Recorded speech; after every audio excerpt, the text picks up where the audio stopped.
राष्ट्रवादी काँग्रेस शरदचंद्र पवार पक्षाचे अध्यक्ष शरद पवार हे पुण्यात असून राज्यभरातून अनेक नेते त्यांच्या भेटीला येत आहेत। अशातच बीडचे खासदार बजरंग सोनावणे सुद्धा शरद पवारांची भेट घेण्यासाठी पुण्यात दाखल झाले। आगामी विधानसभा निवडणुकीसाठी बीड जिल्ह्यात तयारी सुरू असल्याचं सांगत या संदर्भात शरद पवारांची भेट घेतली असं बजरंग सोनावणेंनी सांगितलं।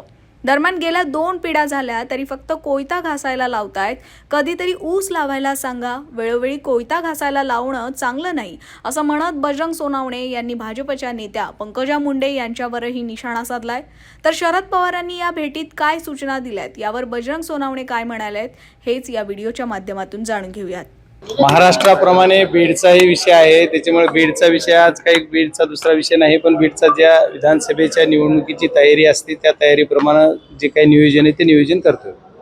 तुमचे गेवराईचे आमदार आहेत लक्ष्मण पवार यांचा एक व्हिडिओ व्हायरल झाला आहे की ते असं म्हणतात की मनोज जरांगे यांचा अजेंडा वेगळा आहे आणि माझा अजेंडा वेगळा आहे, मी माझ्या पक्षाच्या अजेंड्याप्रमाणे वागणार। एक प्रकारे कुठेतरी मनोज जरांगे आणि मराठा समाजालाच त्यांनी आव्हान दिलेलं आहे। नाही, मी त्यांचा व्हिडिओ काय तो पाहिलेला नाहीये, पण ते असं काय बोलले ते एकदा बघितल्यानंतर आपल्याशी बोलतो। पवार साहेबांनी काय सूचना दिल्या? नाही, जिल्ह्यामधले जी आता परिस्थिती आहे त्या परिस्थितीला लोकसभेच्या निवडणुकीच्या नंतर ज्या आमच्या सर्व पदाधिकारी असतील, सर्व आमच्या जी सर्व कार्यकर्ते असतील, या कार्यकर्त्यांना सर्वांना सूचना देऊन येणाऱ्या जिल्हा परिषद पंचायत समितीच्या निवडणूक आपल्या 2-2 वर्षांनी झालेल्या नाहीत, त्याची जी लोकांची नेरेटिव्ह आहे त्या पद्धतीने आपल्याला या विधानसभेच्या निवडणुकीला काय करून आपल्याला आपले सर्व निवडून आणता येतील याच्यासाठी आपल्याला पूर्ण तयारीला लागायला पाहिजे, याच्या सूचना आदरणीय पवार साहेबांनी। नवीन जे लोक येतात त्याबाबत काय सूचना लोकांचा नाही, हे बघा, आता महाराष्ट्रामध्ये आज परिस्थिती अशी आहे की पवार साहेबाकडे येण्याचा लोकांचा प्रवाह जास्त आहे। पवार साहेबावर निष्ठा आणि प्रेम आणि पवार साहेब एकच महाराष्ट्रामध्ये असा चेहरा आहे की जे महाराष्ट्राला सांभाळू शकतो असं सर्व जनतेला वाटतंय, सर्वांना वाटतंय। त्याच्यामुळे सर्व लोक आमच्या पक्षाकडे येण्याची उत्सुकता दाखवत आहेत। त्याचा योग्य तो निर्णय आदरणीय जयंत पाटील साहेब आणि पवार साहेब घेतील। येणाऱ्या काळात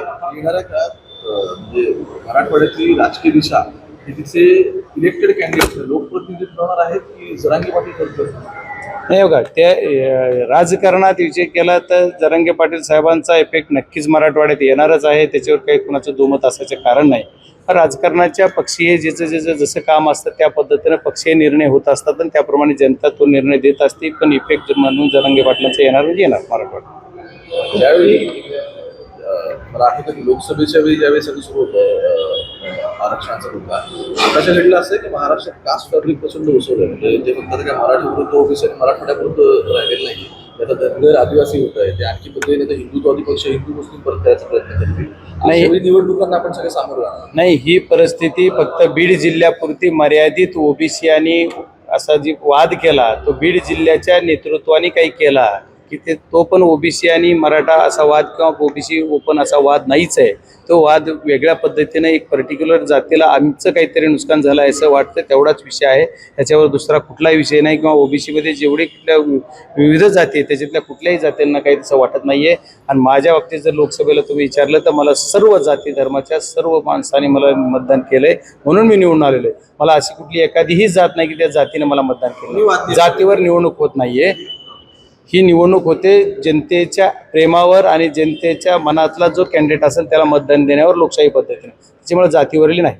कुणी वाद निर्माण केला तर नाही, मी कुणी केलं म्हणजे आता तुम्ही स्थानिकला कोण आहेत ते बघा ना, त्यांनी म्हणजे माझं म्हणण्याचा उद्देश बीड स्थानिकमध्ये जे कोणी असतील ज्यांना वाटतं अनसिक्युअर वाटतं की राजकारणामध्ये आपण स्थिर नाहीत किंवा राजकारणामध्ये आपलं जे पाठबळ आहे ते आपल्याला कमी झालंय, राजकारणाची आपली ताकद कमी झाली अशांना वाटतंय, त्यांनी जातीचा मुद्दा उपस्थित केला। त्याच्यामुळे त्यांना जात हा एवढं एकच भांडवल त्यांच्याजवळ शिल्लक राहिलेले, विकास नाही, मागच्या कित्येक दिवसामध्ये काय काम केलं याचं उत्तर नाहीये, त्याच्यामुळे जातीवर येते, त्याच्यामुळे जात हा फॅक्टर चालणार नाही। महत्वाचं आता राज्य सरकार आता त्या दसरा मेळाव्यात पैता घासून ठेवायला सांगतात, गेली 2 पिढ्या झालं पैताच घासायला लावतात, कधीतरी ऊस लावायला लावा ना। माझ्या बीड जिल्ह्यातल्या जनतेला ऊस बी लावायला हवा, कोयताच घासून तोडायला लावतात, त्याच्यावरच भांडवल करतात, त्याच्यावरच राजकारण करतात. हे कुठंतरी थांबलं पाहिजे. आणि वेळोवेळी कोयताच घासा, कोयता घासून काय करायचं? मी म्हणतो एकदा बेनं चांगलं लावा आणि ऊस चांगला आणण्यासाठी आव्हान केला, तेवढं पाणी आणलं असतं. तुम्ही जर खराच विकास केलाय, 10 वर्ष केंद्रात सत्ता आहे, राज्यात सत्ता आहे, तर तुम्ही 10 वर्षात आमच्या जिल्ह्याला एखादा थेंब पाणी कुठून आणायचं आणि वेगळं ते नाही केलं.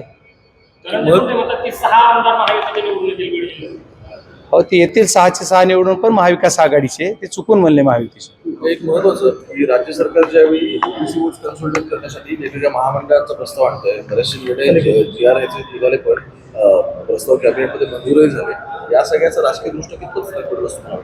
नाही, महाराष्ट्राच्या राजकारणामध्ये महाराष्ट्रीय निर्णयावर मी बोलावं एवढं उचित मी आहे का नाही मला माहीत नाही, पण मला एक कळतंय की हे सरकारच्या पायाखालची वाळू घसरलेली आहे. यांना आता काहीच कळत नाही. हेच जर निर्णय जेवढे ह्या महिन्यात घेतलेत त्यांनी, किंवा या 2 महिन्यात 3 महिन्यात लाडकी बहीण ज्या दिवशी घेतला निर्णय तेव्हापासून, म्हणजे लोकसभेच्या आफ्टर जे निर्णय घेतले, हे निर्णय जर अगोदर बिफोर लोकसभा घेतले असते तर लोकांना काहीतरी चांगलं वाटलं असतं, लोकांच्या हिताचे झाले असते. ते निवडणुकी डोळ्यासमोर ठेवून घेतलेले हे निर्णय हे लोकांना कळायले ना. आणि लोकांना हेही माहिती आहे की आपला महाराष्ट्राच्या तिजोरीत पैसा किती आहे आणि निर्णय किती घेतात, तुमची अवाका किती, उडी मारतात किती, ह्याचा तारतम्य नाहीये. याच्यावर बोलण्या एवढं मला वाटतंय की मी किती हे आहे माहित नाही, पण तरी मला जे तुम्ही प्रश्न विचारला त्याचं उत्तर देणं खासदार म्हणून माझं कर्तव्य. सध्या तुमच्या पक्षामध्ये जोरदार इन्कमिंग संपर्कात आहे, तर बीड जिल्हा किंवा तुमच्या मराठवाड्यामधून काही विरोधी पक्षाचे आमदार येण्यास इच्छुक आहेत, अजित पवारांचे आमदार येण्यास इच्छुक आहेत, असे काय?